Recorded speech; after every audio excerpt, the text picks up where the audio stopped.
السلام علیکم ورحمۃ اللہ وبرکاتہ نحمدہ ونصلی علی رسولہ الکریم اما بعد۔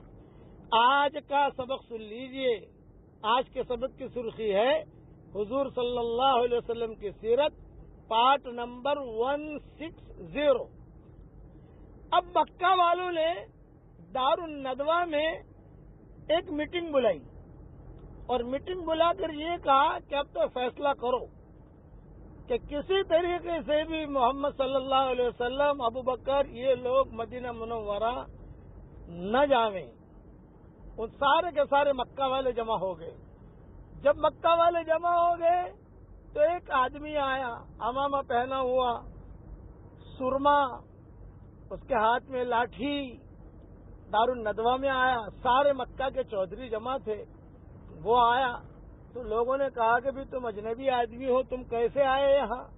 تو اس نے کہا میں نجد سے آیا ہوں اور تمہاری ہماری دوستی ہے، تو یہ محمد کے بارے میں تم لوگ پریشان ہو تو میں بھی کچھ ہیلپ کروں، تمہاری مدد کروں۔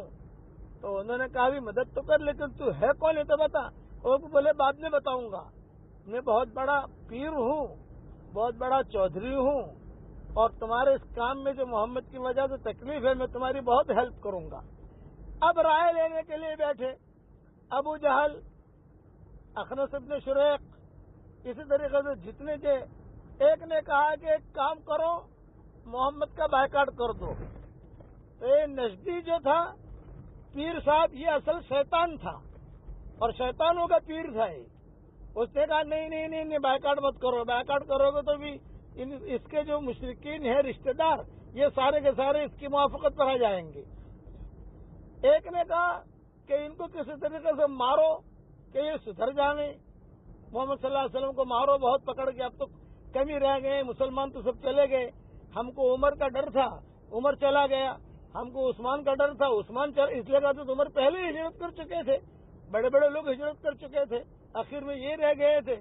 ابو بکر جو ہے کمزور ہے، وہ کیا بچائے گا محمد کو، اور علی جو ہے وہ اتنی طاقت نہیں ہے اس میں، حمزہ وغیرہ سب چلے گئے ہیں، اس لیے مارو ان کو۔ تو نجدی جو شیطان تھا، پیر بن کے آیا تھا، کبھی کبھی پیر لوگ جو ہیں وہ ایسا ڈھٹن کر کے بھی آتے ہیں کہ عوام پہنیں گے، سرما لگائیں گے، تسبیح ہاتھ میں ہوگی، اور ہوگا پکا شیطان۔ یہ پکا شیطان تھا یہ۔ اس نے مکہ والوں کو کہا کہ دیکھو ایک ہی رائے ہے اور کچھ نہیں، اور وہ یہ کہ سب مل کر اسے قتل کرو، اور ایک پوائنٹ ذہن میں رکھنا، ایک آدمی نہ مارے۔ یہ شیطان کہہ رہا ہے کہ ایک آدمی نہ مارے، ایک آدمی اگر مارے گا تو محمد کا خاندان اس آدمی کے خلاف ہو جائے گا۔ 10-15 مل کر مارو اور بھاگ جاؤ۔ تو 10-15 مل کر جب ماریں گے تو یہ ہوگا فائدہ کہ خاندان والوں کو پتہ نہیں چلے گا کس نے مارا ہے۔ اس طریقے سے مارو کہ ہاتھ کاٹو، یہ کرو، الگ الگ مل کر سب مارو۔ یہ اس نے رائے دی۔ اس پر ابو جہل نے فیصلہ کر دیا کہ یہ ٹھیک ہے، 10-15 آدمی، 20 آدمی مل کر ان کو مارے اور قتل کر دے رہے، تو معاملہ ہی ختم ہو جائے گا اور کسی پر دیت بھی نہیں آئے گی، اور یہ قریش جو ہے ان سے ہمارا پنگا بھی نہیں پڑے گا۔ ایک آدمی اگر مارے گا تو قریش مخالف ہو جائیں گے اس آدمی کے، 15 آدمی تو 15 خاندان کا کون مقابلہ کرے گا؟ یہ انہوں نے طے کیا۔ یہاں حضور صلی اللہ علیہ وسلم بہت ٹینشن میں رہتے تھے کہ کیا کریں۔ حضرت عائشہ فرماتی ہے کہ ایک مرتبہ دوپہر کے وقت میں حضور صلی اللہ علیہ وسلم آئے۔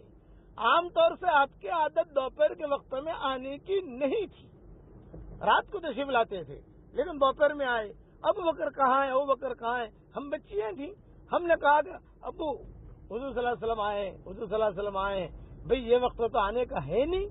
چنانچہ حضور صلی اللہ علیہ وسلم نے آ کر صدیق اکبر سے کان میں کہا مجھے وحی آئی ہے اور ہجرت کا حکم ہو گیا ہے کہ ہجرت کر کے روانہ ہو جاؤ، یہ مجھے حکم ہو گیا ہے۔ اور ہجرت کے لیے 2 جگہ طے ہوئی ہیں کہ 2 جگہوں میں سے کون سی جگہ جہاں جانا چاہو جاؤ، مدینہ جاؤ، یثرب جاؤ یا بحرین جاؤ۔ تو یثرب، اب تک تو یثرب ہی نام پر ہوتا تھا، آپ جب ہجرت کر کے مدینہ منورہ گئے تب جا کر مدینہ الرسول نام پڑا مدینہ کا، پہلے تو لوگ اس کو یثرب بھی کہتے تھے۔ تو صدیق اکبر نے پھر وہی یہ بھی آ گئی کہ اب بحرین چھوڑ دو، آپ صرف مدینہ منورہ چلے جاؤ۔ اور وہاں جا کر اپنی زندگی گزارو. تو صدیق اکبر سے کہا کہ ابوبکر حکم آ گیا ہے جانے کے لیے کہ ہم روانہ ہو جائیں مدینہ منورہ، لیکن مدینہ منورہ جانے کے لیے ہم کس کو لے جائیں گے؟ ہمیں رستہ تو معلوم نہیں ہے. تو صدیق اکبر نے کہا کہ حضرت عام رستہ تو مجھے معلوم ہے مدینہ کا. آپ نے فرمایا ہمیں عام رستے سے نہیں جانا، ہم ایسے رستے سے جائیں کہ مشرکین مکہ ہمیں پکڑ نہ سکیں، ہم ایسے رستے سے جانا چاہتے ہیں.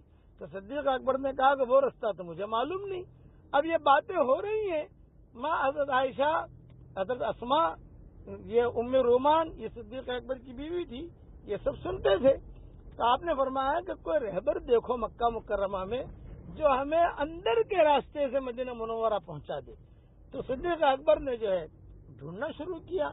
حضور پوچھتے تھے کہ اب مجھے وہی آئی ہے، اب نکلنا ہے، جلدی کرو، یہ لوگ پلاننگ کر رہے ہیں ہمیں قتل کرنے کی، وہی آئی ہے، جلدی کرو.